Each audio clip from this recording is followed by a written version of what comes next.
Taste the Daily. Thanjavur மாவட்டம் பட்டுக்கோட்டை அருகே அரசு துணை சுகாதார நிலையம் பயன்பாடற்று பூட்டி கிடப்பதால் கிராம மக்கள் அவதியடைந்துள்ளனர். துவரங்குறிச்சி கிராம அரசு துணை சுகாதார நிலையம் எவ்வித பயனுமின்றி பூட்டி கிடப்பதால் விலை உயர்ந்த மருத்துவ உபகரணங்கள் உபயோகமின்றி கிடப்பதோடு காலாவதி மருந்துகளும் அடுக்கி வைக்கப்பட்டுள்ளது. நிர்வாக திறனற்ற ஸ்டாலின் மாடல் அரசின் சுகாதாரத்துறை மருத்துவர் மற்றும் செவிலியரை நியமித்து மீண்டும் சுகாதார நிலையத்தை செயல்படுத்த வேண்டும் என கிராம மக்கள் வலியுறுத்தினர். சேலம் மாவட்டம் சங்ககிரி அருகே கரும்பு தோட்டத்தில் 4 மயில்கள் மர்மமான முறையில் உயிரிழந்த சம்பவம் அதிர்ச்சியை ஏற்படுத்தியுள்ளது. செட்டிப்பட்டி தைலாங்காடு பகுதியில் உள்ள கரும்பு தோட்டத்தில் 4 மயில்கள் இறந்து கிடந்த நிலையில் உயிருக்கு போராடிய மயில் ஒன்று மீட்கப்பட்டது. இந்நிலையில் தேசிய பறவையின் பாதுகாப்பை உறுதி செய்ய தவறிய வனத்துறையின் அலட்சியத்திற்கு மக்கள் கண்டனம் தெரிவித்துள்ளனர்.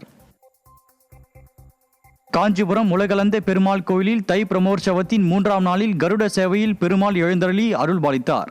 பட்டாடை உடுத்தி மலர் மாலை சூடி கருட வாகனத்தில் ராஜ வீதிகளில் உலகளந்த பெருமாள் வலம் வந்தார்.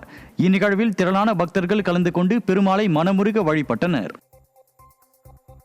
தென்காசி மாவட்டம் குற்றால அருவிகளில் சுற்றுலா பயணிகளின் கூட்டம் அதிகரித்துள்ளது. குற்றாலம் பேரருவி, ஐந்தருவி, சிற்றருவி, புலியருவி உள்ளிட்ட அருவிகளில் தண்ணீர் சீராக வருவதை தொடர்ந்து தற்போது அனுமதி வழங்கப்பட்ட நிலையில் ஏராளமான சுற்றுலா பயணிகள் குடும்பத்துடன் வருகை புரிந்து குளித்து மகிழ்ந்தனர். திருவண்ணாமலை மாவட்டம் போலூர் அருகே நரிக்குறவ சமூகத்தினர்களுக்கு அரசு வழங்கிய இலவச வீட்டுமனை பகுதிகளில் குளம் போல் தண்ணீர் தேங்கியதால் நரிக்குறவர்கள் அதில் இறங்கி ஆர்ப்பாட்டம் நடத்தினர். கொம்பனந்தல் கிராமத்தில் 115 நரிக்குறவ குடும்பங்களுக்கு தலா 1.5 சென்ட் இடம் வழங்கப்பட்டதில் சாலை வசதி உள்பட அடிப்படை வசதியும் எதுவும் இல்லாமல் இருந்ததால் நரிக்குறவர்கள் பரிதவித்தனர். இதனிடையே தங்களுக்கு ஒதுக்கிய இடத்தில் தண்ணீர் தேங்கி குளம் போல் உள்ளதால் 100க்கும் மேற்பட்ட நரிக்குறவ சமூகத்தினர் நிர்வாக திறனற்ற ஸ்டாலின் அரசை கண்டித்து ஆர்ப்பாட்டத்தில் ஈடுபட்டனர். மயிலாடுதுறையில் மழை காரணமாக 1965ஆம் ஆண்டு மொழிப்போரில் இன்னுயிர் நீத்த தியாகி சாரங்கபாணியின் நினைவு தூணை சுற்றி மழைநீர் தேங்கி உள்ளதால் அரசியல் கட்சியினர் அஞ்சலி செலுத்த முடியாமல் அவதிக்குள்ளாகினர். மாவட்ட நிர்வாகத்தின் அலட்சியத்தால் தேங்கியுள்ள நீரை அப்புறப்படுத்தாத நிலையில் அதிமுகவினர் வேறு வழியின்றி தண்ணீரிலேயே நின்றபடி அஞ்சலி செலுத்தினர். உயிரை கொடுத்த தியாகிக்கு விடியாத அரசு கொடுக்கும் மரியாதை இவ்வளவுதானா என பொதுமக்கள் வேதனை தெரிவிப்பதோடு தமிழக அரசின் இந்த மெத்தன போக்கிற்கு கடும் கண்டனங்களை தெரிவித்துள்ளனர்.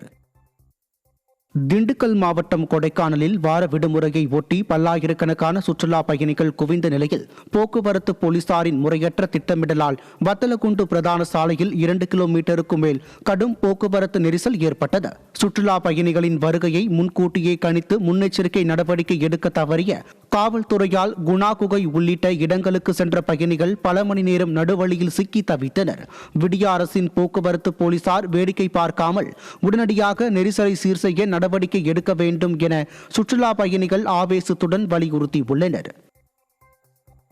கடலூர் மாவட்டம் பெரிய கால்வாய் மேடு பகுதியில் உரிய அடிப்படை வசதிகளை செய்து தரக்கோரி விடியாத திமுக அரசை கிராம மக்கள் வலியுறுத்தியுள்ளனர்.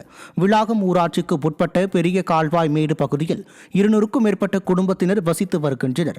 இப்பகுதிக்கு செல்லும் 2 கிலோமீட்டர் தூரம் உள்ள சாலையானது கடுமையாக சேதம் அடைந்துள்ளது. மேலும் பேருந்து வசதி, மின்சார வசதி, குடிநீர், கழிவறை உள்ளிட்ட எந்த அடிப்படை வசதிகளும் இல்லாமல் கிராம மக்கள் கடும் அவதியடைந்து வருகின்றனர். இதனால் தங்கள் பகுதிக்கு அத்தியாவசிய தேவைகளை செய்து தருமாறு விடியாத திமுக அரசை கிராம மக்கள் வலியுறுத்தினர். விவசாய பொருட்களுக்கு குறைந்தபட்ச ஆதார விலை நிர்ணயம் செய்ய வேண்டும் உள்ளிட்ட 13 அம்ச கோரிக்கைகளை வலியுறுத்தி கன்னியாகுமரி முதல் காஷ்மீர் வரை நடைபெறவுள்ள யாத்திரை குறித்து சேலத்தில் ஐக்கிய விவசாயிகள் சங்கம் ஆலோசனை கூட்டம் நடைபெற்றது. இந்த ஆலோசனை கூட்டத்தில் ஐக்கிய விவசாயிகள் சங்கத்தின் மாநில ஒருங்கிணைப்பாளர் PR பாண்டியன் மற்றும் ஏராளமான விவசாயிகள் கலந்து கொண்டனர். பின்னர் செய்தியாளர்களை சந்தித்த அவர் திமுக ஆட்சி பொறுப்பேற்ற பின்னர் தமிழகத்தில் விவசாயிகள் மீதான பொய் வழக்கு, கைது நடவடிக்கைகள் தீவிரம் அடைந்துவிட்டதாக குற்றம் சாட்டினார். விவசாய சங்க தலைவர்கள் ஒரு பிரச்சனையை அணுகிற போது அந்த சம்பவத்திற்கு முடிவு காணுவதற்கு தமிழக அரசு முன்வர வேண்டுமே தவிர அதற்கு மாறாக வழக்கு போடுகிறோம் என்கிற பெயரில் ஒவ்வொரு காவல் நிலையத்திலும் ஒவ்வொரு தாலுக்காக்களிலும் ஒரு வழக்கை போட்டு வாரத்திற்கு ஒரு முறை ரிமாண்ட் செய்வது என்பது ஒட்டுமொத்த விவசாயிகளையும் ஒடுக்குவதற்கான முயற்சியாக தெரிகிறது. இது ஒரு கார்ப்பரேட் ஆதரவு கொன்ற அரசோ என்கிற சந்தேகம் இன்றைக்கு விவசாயிகள் மத்தியில் வந்திருக்கிறது. ஒட்டுமொத்த தமிழகம் முழுமையிலும் போராட்ட களமாக மாறியிருக்கிறது. கடலூர் மாவட்டம் காட்டுமன்னார் கோவில் பகுதியில் நெடுஞ்சாலைத்துறையின் மெத்தன போக்கால் வாகன ஓட்டிகள் மரண பயத்தில் பயணிக்கும் அவலநிலை ஏற்பட்டுள்ளது. நெல் அறுவடை இயந்திரங்கள் மற்றும் டிராக்டரால் சாலையில் படியும் வயல் மண் மழையில் நனைந்து பசை போல ஒட்டிக் கொள்வதால் சாலைகள் வழுக்கும் பாதையாக மாறியுள்ளன. இதனால் பைக் மற்றும் இதர வாகனங்களில் செல்வோர் வழிக்கு விழுந்து 15 அடி பள்ளங்களிலும் மின்கம்பங்களிலும் மோதி படுகாயம் அடைகின்றனர். நிலைமை இவ்வளவு மோசமாக இருந்தும் விடியாத அரசின் நெடுஞ்சாலைத்துறையினர் சாலையில் படிந்துள்ள மண்மேடுகளை அகற்ற எந்த நடவடிக்கையும் எடுக்கவில்லை என மக்கள் குற்றம் சாட்டுகின்றனர். சேலம் மாவட்டம் ஜாகீர் அம்மாபாளையத்தில் ஜவுளி பூங்கா என்ற போர்வையில் சாயப்பட்டறைகள் மற்றும் சலவை பட்டறைகளை அமைப்பதை எதிர்த்து விழிப்புணர்வு கூட்டம் வெள்ளாளப்பட்டியில் நடைபெற்றது. ஜாகீர் அம்மாபாளையத்தில் ஸ்டாலின் அரசு கடந்த மாதம் ஜவுளி பூங்கா அமைப்பதாக அரசாணை பிறப்பித்து விழா நடத்தியது. ஆனால் தற்போது அந்த இடத்தில் சாயப்பட்டறைகள் மற்றும் சலவை பட்டறைகளை உருவாக்குவதாக பொதுமக்கள் குற்றம் சாட்டியுள்ளனர். இதனை எதிர்த்து சேலம் நீர் ஆதார பாதுகாப்பு இயக்கம் சார்பில் நடைபெற்ற விழிப்புணர்வு கூட்டத்தில் பல்வேறு தீர்மானங்கள் நிறைவேற்றப்பட்டன. விடியாத திமுக அரசு மக்களுக்கு எதிரான திட்டங்களை மட்டுமே நிறைவேற்றுவதாக பொதுமக்கள் குற்றம் சாட்டியுள்ளனர். வேலூர் மாவட்டம் பேரணாம்பட்டு அருகே யானை கூட்டங்கள் பயிர்களை நாசம் செய்து வருவதால் விவசாயிகள் கண்ணீர் வடிக்கின்றனர். பாஸ்மார் பெண்டா மலை கிராமத்தில் காப்பு காட்டை ஒட்டியுள்ள விவசாய நிலங்களில் நெல், தக்காளி உள்ளிட்ட பயிர்கள் பயிரிடப்பட்டு அறுவடைக்கு தயாராக உள்ளன. இந்நிலையில் 5க்கும் மேற்பட்ட காட்டு யானைகள் அங்கு வயல்களில் புகுந்து பயிர்களை சேதப்படுத்தி வருகின்றன. வனத்துறையினர் முறையாக நடவடிக்கை எடுத்து யானைகளை அடர்ந்த வனப்பகுதிக்கு விரட்ட வேண்டும் என்றும் பயிர் பாதிப்பினை கணக்கீடு செய்து உரிய நிவாரணம் வழங்க வேண்டும் என்றும் கிராம மக்கள் விடியாத அரசை வலியுறுத்தினர்.